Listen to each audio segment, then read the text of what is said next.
புது வீட்டில் புது கார்டன் மாற்றிருக்கிறோம். எந்த மாதிரி வச்சா நல்லா இருக்கும்னு யோசிச்சப்போ இது எங்களுக்கு பெஸ்ட் ஐடியாவாக தோணுச்சு. மேலே மட்டுமே நமக்கு 150 தொட்டி இருக்குது. அது தவிர கீழே பெரிய பெரிய தொட்டிங்க இருக்குது. இந்த மஞ்சள் பூ பூத்ததில் ரொம்ப மகிழ்ச்சியாக இருக்கிறேன் நான். உங்கள் சமையல் மணக்க ருசிக்க அம்மா சமையல் மசாலா ஐட்டம்ஸ் ஊறுகாய் ஐட்டம்ஸ் நம்மக்கிட்ட கிடைக்குது. நீங்கள் கீழே நம்பர் கொடுக்குறேன், நம்பரில் கான்டாக்ட் பண்ணுங்கள். வணக்கம், நானுங்கள் அம்மா வீட்டு சமையல் மீனாட்சி. இன்றைக்கி நம்ம புது வீட்டில் புது கார்டன் மாற்றிருக்கிறோம். புது கார்டன்னா தொட்டி எல்லாமே அதே தொட்டி தான். ஆனால் நம்ம மாடியில் இன்னும் கொஞ்சம் அழகாக வைக்கலாம் அப்படின்னு நாங்கள் யோசித்தப்போ பார்த்திங்கன்னா, சரி என்னடா பண்ணலாம் அப்படின்னு ரொம்ப யோசிச்சுக்கிட்டே இருந்தோம். இடமும் வேஸ்ட் ஆகக்கூடாது. ஏன்னு கேட்டிங்கன்னா, நம்ம அந்த வடகம் இதெல்லாம் ரெடி பண்ணிகிட்ருக்குறோம். இடம் காய வைக்கிறதுக்கெலாம் இடம் வேணும். ஆனால் மாடியில் தொட்டியும் அழகாக வைக்கணும்.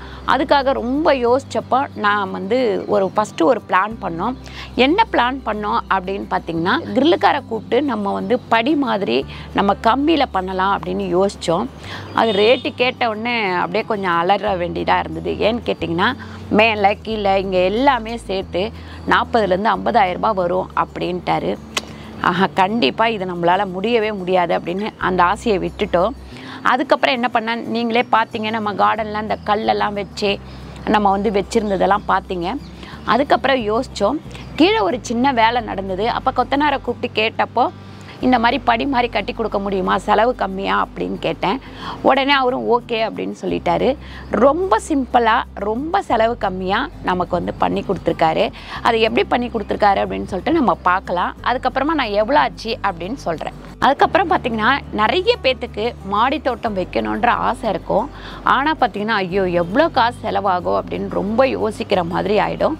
ஒவ்வொரு தொட்டியாக நம்ம ஆரம்பித்தா கூட கிட்டத்தட்ட நான் அப்படி தான் ஆரம்பித்தேன். ஒவ்வொரு தொட்டியாக ஆரம்பித்து இன்றைக்கி கிட்டத்தட்ட நம்மக்கிட்ட ஒரு 150 தொட்டி இருக்குது. மேலே மட்டுமே நமக்கு 150 தொட்டி இருக்குது. அது தவிர கீழே பெரிய பெரிய தொட்டிங்க இருக்குது. இந்த மாதிரி எல்லாமே நான் ஃபுல் அண்ட் ஃபுல் அந்த செடி வைக்கிறதுல ஒரு ஆர்வம் ஆகிட்டேன். முதல்ல நமக்கு ஆர்வமே இல்லாமல் இருக்கும். நிறைய பேர் நீங்களே சொல்லியிருக்கீங்க, நம்ம வீடியோ பார்த்துட்டு செடி வைக்க ஆசை வந்துச்சுமா, நான் மாடியில் இத்தனை தொட்டி வச்சேன், இப்போ இத்தனை தொட்டி வச்சுருக்கேன் அப்படிலாம் சொல்கிறீங்க. ரொம்ப சிம்பிளாக அழகாகவும் நம்ம மாடி தோட்டத்தை மாற்றுறது நம்ம கையில் தான் இருக்குது.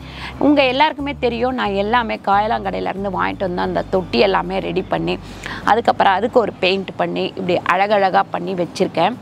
அப்படி தான் நான் இங்கே ஓரத்தில் ஒரு நீட்டாக ஒரு அழகாக நம்ம பண்ணலாம் அப்படின்னு யோசித்தப்போ, கம்மியான செலவில் ரொம்ப கம்மியான செலவில் பண்ணணும்னு யோசித்தப்போ, ஃபஸ்ட்டு பார்த்திங்கன்னா நான் கல்லெல்லாம் வச்சு அடுக்கி அது மேலே கல் தூக்கி வச்சுருந்தேன்.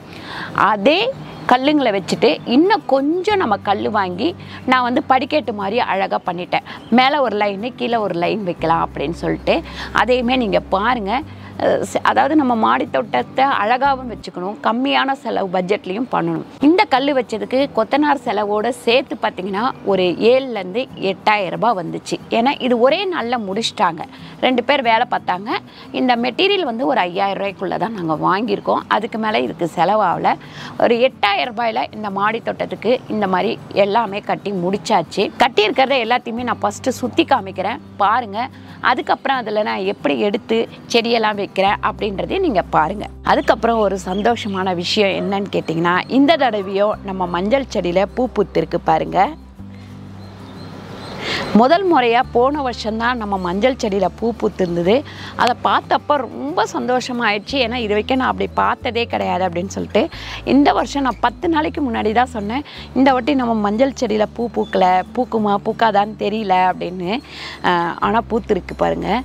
ரொம்ப சந்தோஷமாக இருக்குது. இந்த பூவை பார்க்கும்போது பார்த்திங்கன்னா அவ்வளோ ஒரு மகிழ்ச்சியாக இருக்கும். ஏன்னு கேட்டிங்கன்னா, பெரியவங்க சொல்லுவாங்க, ஒரு வீட்டில் ஒரு செடி வச்சு அந்த பூ பூக்குது அப்படின்னாலே அந்த வீட்டில் நல்ல ஒரு எனர்ஜி கிடைக்கும், நல்ல ஒரு நிகழ்ச்சிகள் நடக்கும் அப்படின்னு சொல்லுவாங்க.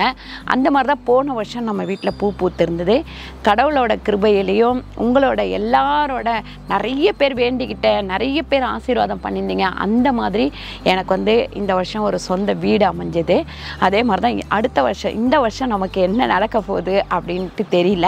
இந்த மஞ்சள் பூ பூத்ததில் ரொம்ப மகிழ்ச்சியாக இருக்கிறேன் நான். நம்ம மாடி தோட்டத்தில் எந்த மாதிரி வச்சா நல்லா இருக்கும்னு யோசித்தப்போ இது எங்களுக்கு பெஸ்ட் ஐடியாவாக தோணுச்சு. அதனால நான் இந்த மாதிரி கட்டியிருக்கிறேன் பாருங்கள். இந்த மாதிரி கட்டியிருக்கிறோம். ஃபுல் அண்ட் ஃபுல் ஓரத்தில் மட்டும் இங்கே வந்து ஃபஸ்ட்டு ஸ்டெப்பு, செகண்ட் ஸ்டெப்பு அந்த மாதிரி வச்சுருக்கோம். மேலேயும் செடி வச்சுக்கலாம், இங்கே கீழேயும் செடி வச்சுக்கலாம். நமக்கு இடைஞ்சலாகவும் இருக்காது, தண்ணி ஊற்றி கீழே கழுவி தள்ளுறதுக்கும் நமக்கு வசதியாக இருக்கும். அப்படின்றதுனால நான் இதை வந்து பிளான் பண்ணியிருக்கேன். நமக்கு வேணான்னா பெருசாக நம்ம வந்து இதில் தரவாக பண்ணலை, பூசெல்லாம் கூட இல்லை. நமக்கு வேணான்னா சும்மா இந்த கல்லை தட்டிட்டு எடுத்துகிட்டு இந்த இடத்த க்ளீன் பண்ணோம்னா மாடி க்ளீன் ஆகிடும் நமக்கு. இப்போ வந்து நம்ம லைனாக வந்து எல்லாத்தையும் அடுக்கிப்போம். ரமேஷை வந்து தூக்கி வைக்க சொல்லுவோம், நம்மளால் தூக்க முடியாது.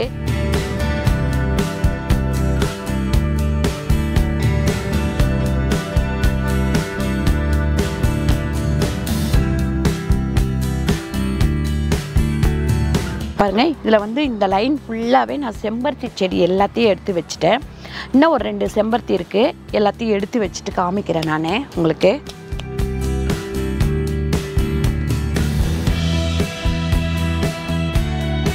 இப்போ அந்த ஒரு ரோ மட்டும் நாங்கள் அடுக்கியிருக்கோம், நல்லா ஹைட்டாக தெரியுது. அதே மாதிரி வெங்காயத்தாள்லாம் வந்து எல்லா செடியிலையும் இருந்தது, அதெல்லாம் பறிச்சிக்கலாம். இது பாருங்க, சக்கரவள்ளி கிழங்கு ஒரு செடி இருந்தது, அதை பறிச்சிட்டேன். அதில் இருந்துச்சு, அதுக்கு தான் சரி எடுத்துடலாம். எல்லாத்துலேயும் இருந்ததுன்னா நமக்கு வந்து அடுத்த செடி வளராது அப்படிங்கிறதுனால எடுத்துட்டேன். சக்கரவள்ளி எவ்வளோ சூப்பராக வந்திருக்கு. அதில் இருந்தது, எல்லாம் சேர்த்து எடுத்துட்டேன். பொங்கலுக்கு தான் எடுக்கலான்னு பார்த்தேன், இதில் மண் கொஞ்சம் தேவைப்படுது, தொட்டி தேவைப்படுது, அதனால் எடுத்துட்டேன். எல்லாத்துலேயும் அந்த செடி வந்துடுச்சு. இது வருங்க, கொஞ்சம் கொஞ்சமாக எடுத்துகிட்டு ஒவ்வொரு செடியில் வந்து இது பண்ணிடலாம். இதில் வந்து துளசி பிடுங்கிட்டேன், இதில் இருந்தது, அதை அப்படியே நட்டு வச்சுருவோம். இது வருங்க, இந்த தொட்டியில் வந்து நிறைய இது இருக்குது, அதனால் கீழே கொட்டிட்டு எடுக்கலாம்.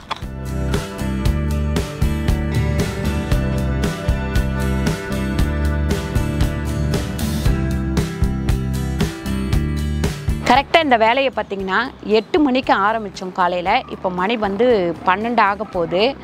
அது வரைக்கும் எங்களுக்கு கரெக்டாக இருந்தது. இப்போ எல்லா செடியும் அழகாக செக் பண்ணியாச்சு, ஃபுல்லாக செக் பண்ணி வச்சாச்சு.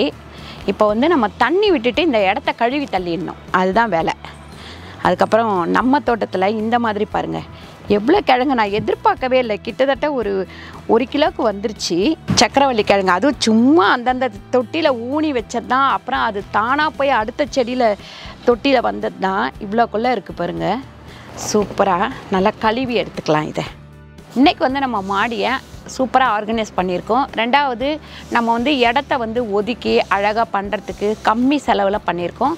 நீங்களும் வந்து மாடி தோட்டத்தில் இந்த மாதிரி வைக்கிறதுனா ஒரு 2-3 இடத்துல விசாரிச்சுட்டு இந்த மாதிரி பண்ணுறதுக்கு யோசனை பண்ணுங்கள்.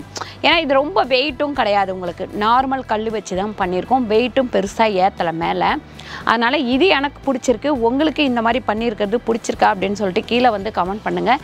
இந்த வீடியோ உங்களுக்கு பிடிச்சிருந்தால் லைக் பண்ணுங்கள், ஷேர் பண்ணுங்கள், சப்ஸ்கிரைப் பண்ணுங்கள், ஃபேஸ்புக்கில் ஷேர் பண்ணுங்கள், மறக்காமல் கமெண்ட் பண்ணுங்கள். நன்றி, வணக்கம்.